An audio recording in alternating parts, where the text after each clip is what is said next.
देश भर में कोरोना वायरस का बढ़ रहा है प्रकोप। 70,000 के पार हुआ कोरोना से संक्रमित मरीजों का आंकड़ा।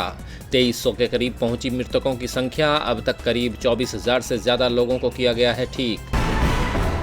प्रधानमंत्री की घोषणा के बाद वित्त मंत्री निर्मला सीतारमण आज आर्थिक पैकेज के ब्लूप्रिंट का करेंगी ऐलान। सीतारमण बताएंगी किन किन क्षेत्रों को कितनी राशि दी जाएगी और इस राशि का कैसे किया जाएगा इस्तेमाल। केंद्र सरकार ने 20 लाख करोड़ के राहत पैकेज का किया ऐलान। विपक्ष ने दी कड़ी प्रतिक्रिया। राजस्थान के मुख्यमंत्री अशोक गहलोत ने कहा, देर से आए दुरुस्त आए। महाराष्ट्र के मंत्री ने किया सरकार के फैसले का स्वागत। पटना, मुंबई, अहमदाबाद और हावड़ा से आज राष्ट्रीय राजधानी दिल्ली पहुंचेंगी 4 स्पेशल ट्रेनें। 12 मई से केंद्र की हरी झंडी के बाद 50 दिनों बाद शुरू हुई रेल सेवा।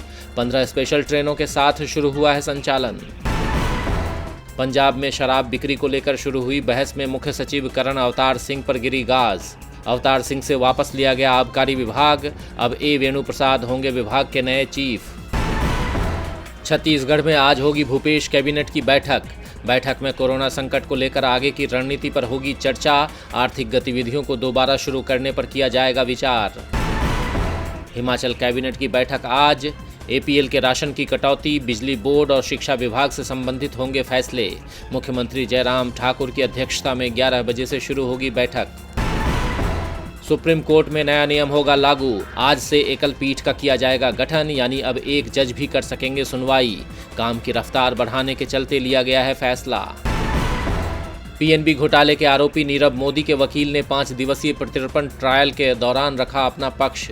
वेस्टमिंस्टर मजिस्ट्रेट कोर्ट में वकील ने कहा, मेरे क्लाइंट को है मानसिक समस्या, भारत में इलाज मुश्किल। दिल्ली एनसीआर में आज धूल भरी आंधी और बारिश की आशंका। 70 किलोमीटर प्रति घंटे की गति से चल सकती हैं हवाएं। मौसम विभाग ने जारी किया ऑरेंज अलर्ट। वैश्विक महामारी कोरोना वायरस ने दुनिया में मचाई भारी तबाही। अब तक 43 लाख से ज्यादा कोरोना संक्रमितों की पुष्टि। 2,90,597 लोग गंवा चुके हैं जान। वहीं 16 लाख से ज्यादा लोगों को किया गया है ठीक। अमेरिका में एंटीजन टेस्ट को मिली मंजूरी। अब 15 मिनट में लगेगा कोरोना का पता। अमेरिका में सबसे ज्यादा तबाही मचा रहा है कोरोना वायरस। रोजाना हो रही हैं हजारों मौतें। अमेरिका में अब तक 82,000 को पार कर चुका है मौत का आंकड़ा।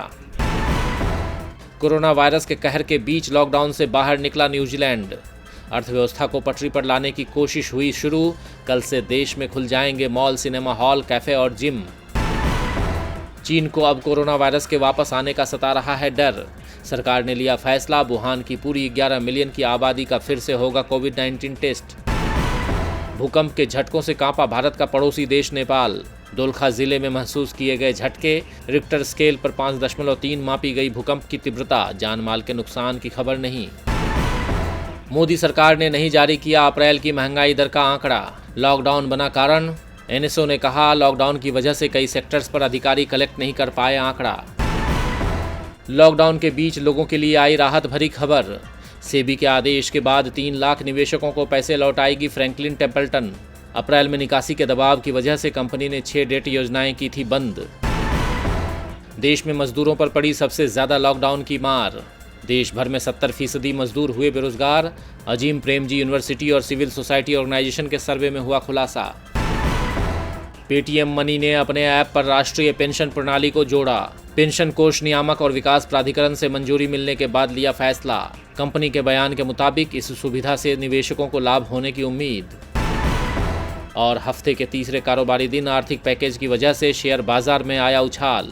सेंसेक्स 1100 अंकों की तेजी के साथ खुला। निफ्टी ने भी तेजी के साथ की कारोबार की शुरुआत।